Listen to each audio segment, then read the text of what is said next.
가룟 유다 이야기가 기록되어 있습니다. 그는 은 30에 자기 스승인 예수님을 팔고 오늘 본문에 보시는 것처럼 양심의 가책을 받아서 스스로 목매어 죽은 사람이죠. 지금까지도 배신자의 대명사로 여겨지는 성경인물입니다. 이런 유다의 모습을 포함하여 성경이 예수님의 십자가 사건 그 주변부의 인물들, 베드로, 빌라도 같은 이들의 행적을 자세하게 기록하고 있는 까닭은 예수 그리스도께서 십자가를 지셔야만 하는 이유에 대한 하나의 설명이라고 볼 수 있습니다. 유다는 예수님에 대하여 이렇게 실망했을 겁니다. 메시아로 기대했던 예수님께서 어떤 정치적, 군사적 차원에서의 메시아직을 전혀 수행하지 않으시고 이렇게 힘없이 잡혀가서 죽으신다라는 것에 대하여 일종의 배신감을 느꼈을 수가 있죠. 그가 자살을 선택한 것은 자신의 행위에 대한 양심적인 그 부끄러움, 또 자신에 대한 절망감 때문이라고 볼 수 있습니다. 그리고 우리는 이런 모습들을 의외로 가룟 유다뿐만 아니라 베드로를 통해서도 보게 됩니다. 베드로는 주님을 끝까지 믿고 따르는 충성된 제자였습니다. 그러나 자기가 약속했던 것을 다 부인하는 자리까지 갑니다. 그 행위에 대한 절망을 통곡으로 잘 표현해냅니다. 이런 관점에서 우리가 또 생각해 볼 수 있는 사람이 빌라도입니다.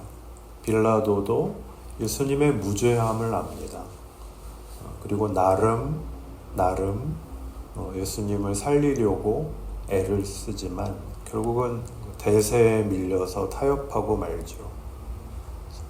빌라도의 모습에서도 우리는 예수님의 십자가의 필요성을 베드로와 가룟 유다에게서처럼 발견하게 됩니다. 어떤 필요성일까요?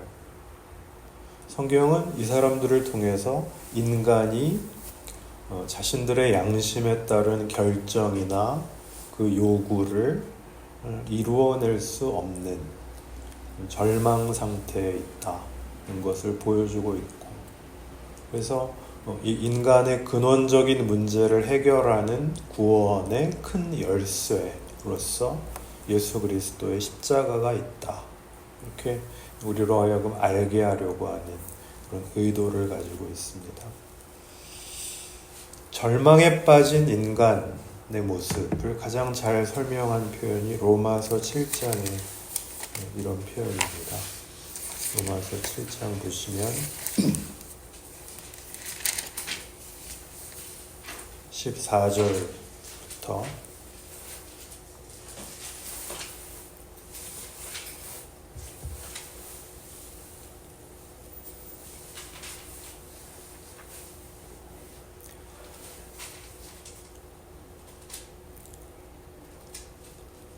24절까지 같이 읽겠습니다.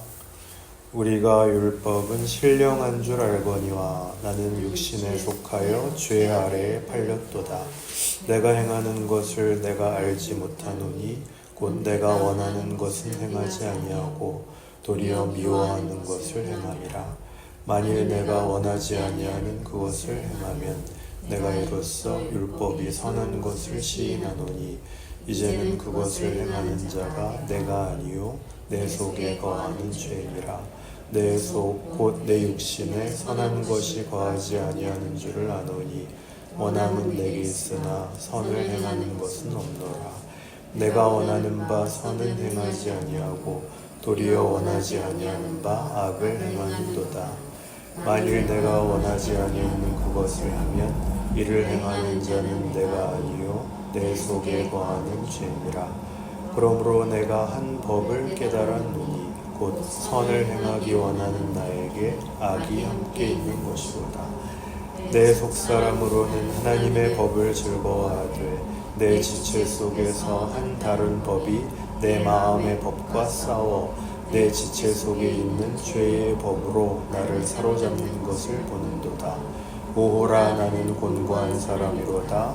이 사망의 몸에서 누가 나를 건져내랴.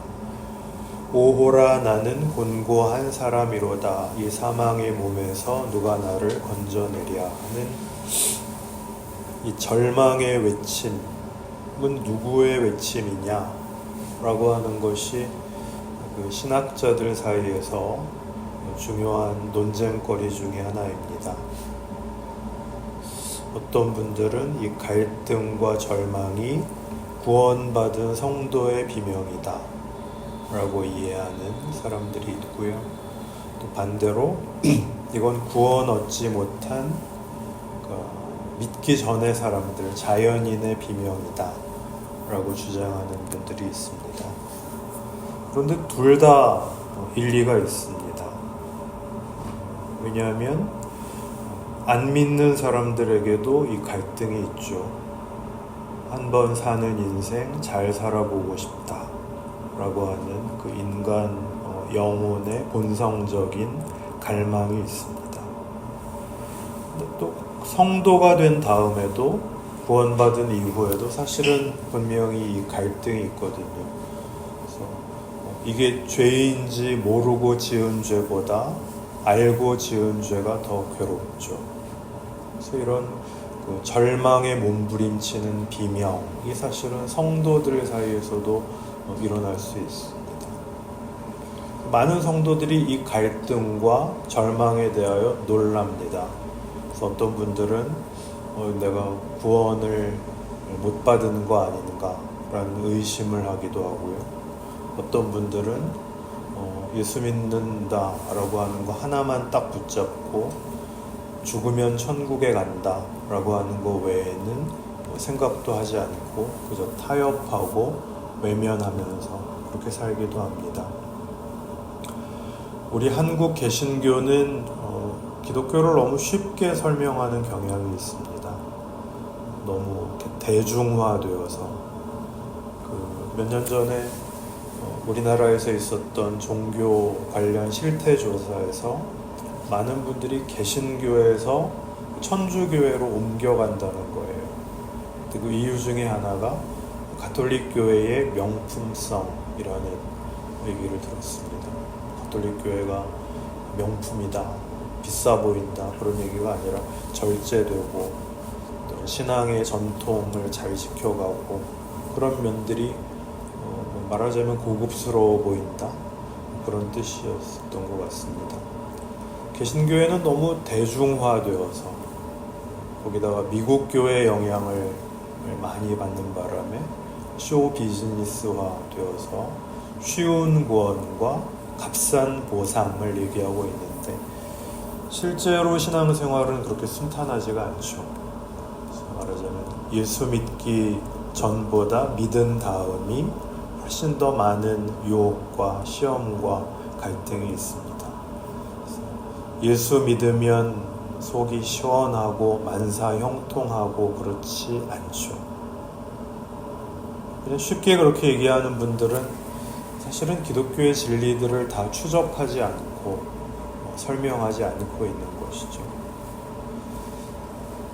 25절 그 하반절에 나오는 대로 내 자신이 마음으로는 하나님의 법을, 육신으로는 죄의 법을 섬기는 갈등 구조가 우리 신자들의 신앙의 삶 속에 있는데 그 갈등이 늘 누구의 승리로 끝나는가 하면 죄의 법이 늘 이기는 것으로 그렇게 결과가 되더라.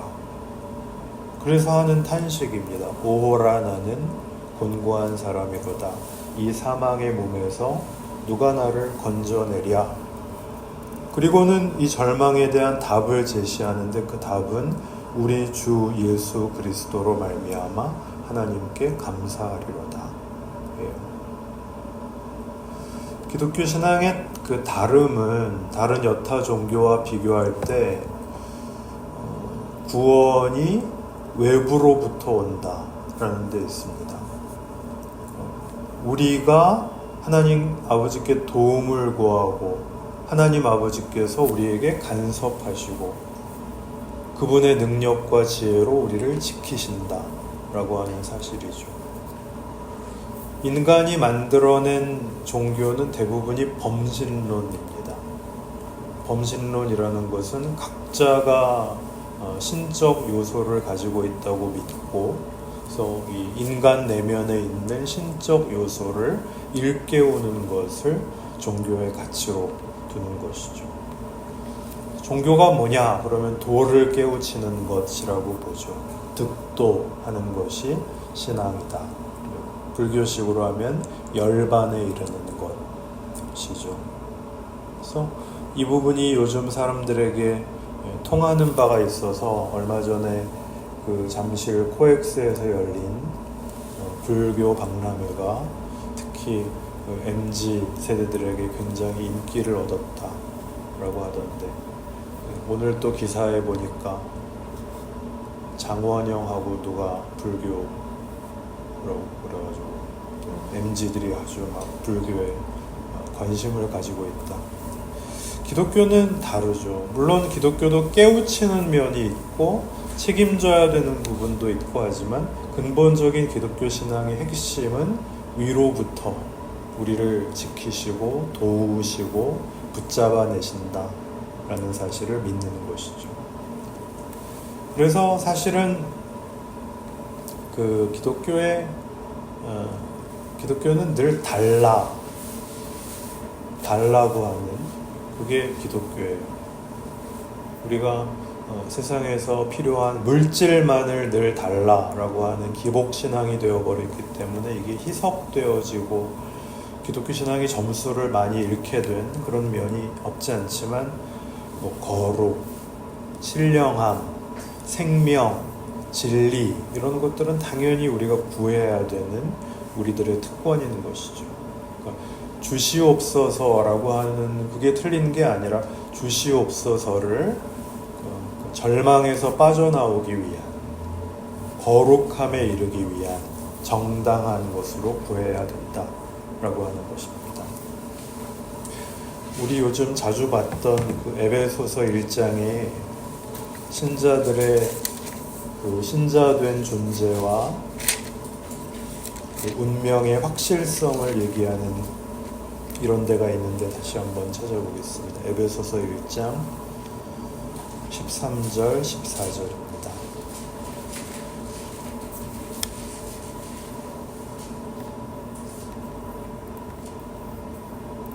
같이 읽죠. 시작. 그 안에서 너희도 진리의 말씀 곧 너희의 구원의 복음을 듣고 그 안에서 또한 믿어 약속의 성령으로 인치심을 받았으니 이는 우리 기업의 보증이 되사 그 얻으신 것을 속량하시고 그의 영광을 찬송하게 하려 하심이라. 약속의 성령으로 인치심을 받았다. 성령을 언급하면 우리는 성령께서 오셔서 확인해 주시는 어떤 감격, 충만, 분발, 조명 이런 쪽으로만 성령님을 이해하는데, 실제로 성령님께서는 하시는 일이 굉장히 많습니다. 그 중에서 가장 기본적이고 우선적인 것은 약속의 성령이라는 거예요. 그분께서는 우리 삶의 기업과 운명의 보증이시다. 그런 말이죠. 예수님께서 십자가를 지심으로 우리에게 허락하신 성령님께서 우리에게 오셔서 우리 홀로 우리 인생을 이렇게 책임지지 않도록 우리의 보증이 되어주신다 라고 하는 것인데, 다시 로마서 8장에 가보시면 로마서 8장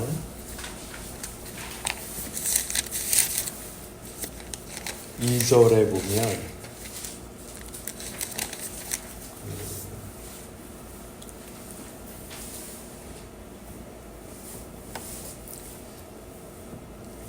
이는 그리스도 예수 안에 있는 생명의 성령의 법이 우리를 주장하신다. 그런 말이 나오죠. 그리고 이제 이 2절부터 쭉 26절까지에 우리가 그런 얘기가 나와요. 우리가 마땅히 빌 바를 알지 못할 때에도 성령께서는 성부 하나님의 뜻을 따라서 우리를 위하여 기도하시고 우리를 지키시고 인도하시고 보호하신다. 그렇게 약속되어 있어요. 성령께서 오신 것 자체가 하나님께서 우리에게 약속하신 것을 이루시겠다라고 하는 의지의 표현이고 보증이고 어떤 약속의 확실한 증거물이고 이것은 십자가 구원의 결과다 라고 설명을 합니다. 성령이 우리 안에 계시고 그분께서 생명의 성령의 법으로 우리를 다스리심으로 절망이 절망으로 끝나지 않고 그 갈등과 절망에는 반전이 있고 승리가 있다. 그런 말씀을 쭉 하시고요. 그래서 28절에 이 유명한 말씀이 나와요. 우리가 알거니와 하나님을 사랑하는 자 곧 그의 뜻대로 부르심을 입은 자들에게는 모든 것이 합력하여 선을 이루느니라. 모든 것이 합력하여 선을 이룬다 라는 말씀은 우리의 실패나 절망이나 무력함에도 불구하고 우리는 승리할 수밖에 없고 혹 우리가 당하는 절망이나 실패나 못난 경험이 있고 현실이 있다라고 할지라도 그것들이 다 약이 되고 교훈이 되고 결국 선을 이루는 것으로 쓰일 뿐 우리를 몰락하게 하거나 멸망하게 하거나 영원히 실패하게 하는 일들은 있을 수 없다라는 선언이에요. 그리고 29절 하나님이 미리 아신 자들을 또한 그 아들의 형상을 본받게 하기 위하여 미리 정하셨으니 이는 그로 많은 형제 중에서 맏아들이 되게 하려 하심이니라. 또 미리 정하신 그들을 또한 부르시고 부르신 그들을 또한 의롭다 하시고 의롭다 하신 그들을 또한 영화롭게 하셨느니라. 여기에서 예정론이라는 얘기가 나왔다고 했습니다. 예정론이란 하나님께서 우리를 미리 정하셨고 미리 정한 자를 부르셨고 부르신 자들을 의롭다 하셨고 그리고 영화롭게 하셨다. 영화롭게 하셨느니라. 그래서 완료형이라고 그랬습니다. 그 앞에 미리 아시고 정하시고 부르시고 의롭게 하셨다는 것도 다 완료형입니다. 우리는 예수를 믿었지만 아직 영화롭게 되지는 못했는데 왜 완료형이냐? 하나님께서 의도하셨기 때문에 그렇게 될 수밖에 없다. 그래서 이런 성경의 이런 표현을 가리켜서 예언적 완료라고 얘기를 한다고 그랬습니다. 시간적으로는 아직 이루어지지 않았지만 하나님께서 그렇게 하시기로 작정을 하셨다. 그래서 예정론이라는 것은 인간의 운명이 다 정해져 있다 그런 얘기가 아니라 하나님이 계획을 하고 계시고 그 계획을 실현하시기 위하여 신적 의지를 발동하신다 하는 것을 말한다고 했죠. 31절부터 34절까지를 같이 읽죠. 시작. 그런즉 이 일에 대하여 우리가 무슨 말하리요? 만일 하나님이 우리를 위하시면 누가 우리를 대적하리요? 자기 아들을 아끼지 아니하시고 우리 모든 사람을 위하여 내주시니가 어찌 그 아들과 함께 모든 것을 우리에게 주시지 아니하겠느냐? 누가 능히 하나님께서 택하신 자들을 고발하리요? 의롭다 하신 이는 하나님이시니 누가 정죄하리요? 죽으실 뿐 아니라 다시 살아나신 이는 그리스도 예수이시니 그는 하나님 우편에 계신 자요 우리를 위하여 간구하시는 자시니라. 하나님께서 하시기로 작정하신 이상 이것을 방해할 방법은 없다 라는 얘기입니다. 우리에게 일어난 구원이 무엇인가를 보라. 우리에게 일어날 수 있는 제일 큰 문제, 오라 나는 곤고한 사람이다, 이로다 라고 하는 그 절망에 대해서도 하나님께서 너에 대하여 구원과 영광의 결과를 의도하고 계시기 때문에 그것을 실패케 하려면 너 자신이 너 자신을 포기하는 것 정도가 아니라 하나님의 의지를 꺾어야 된다. 그거는 할 수 있느냐? 이게 로마서 8장이죠. 그래서 35절부터 이 말이 나오죠.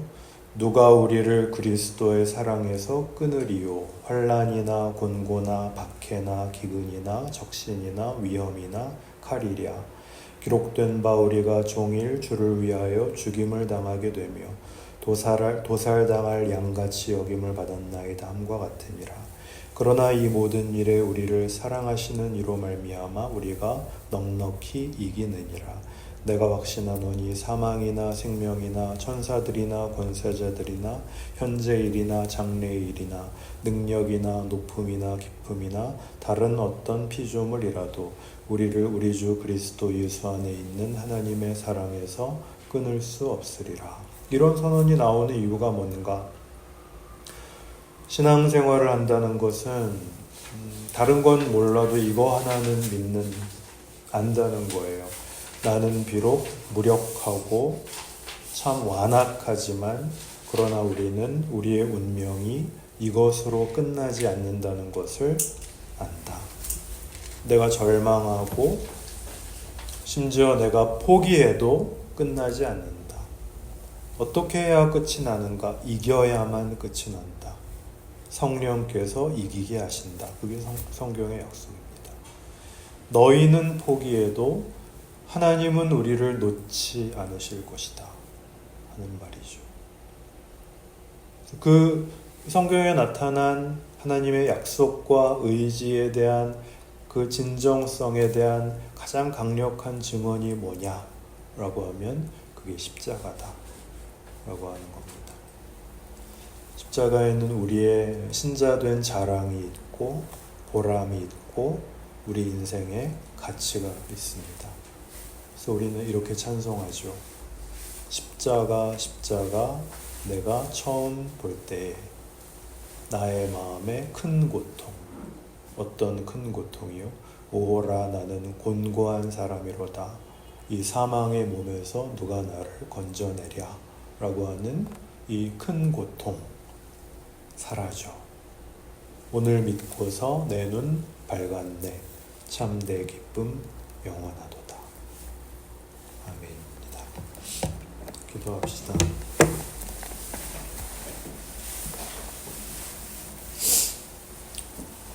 하나님 아버지, 우리로 예수 그리스도의 십자가로 말미암아 참다운 하나님의 자녀가 되게 하시고 하나님의 자녀된 기쁨을 말씀으로 확인케 하셨습니다.